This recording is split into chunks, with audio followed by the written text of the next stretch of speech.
For today's video mga bes, ayan, tingnan nyo yung paggagawa ng laylayan ng dress. Paplantsahin ko lang kasi nilagyan ko ng pandikit para flat siya. Ayan, natapos na. At ginamit ko doon yung aking steam iron na na-flex ko na rin dito. Suot natin sa manikin para makita natin yung forma ng dress. Ayan na. Natapos na siya. Tube lang siya at merong tail na mahaba sa likod. Yang nasa side banda na yan ay tail. Medyo masikip siya sa manikin kaya hindi maayos yung pagkakalagay.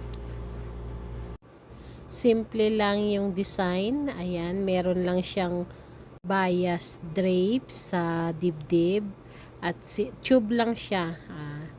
Mahaba siyang dress. Ayan.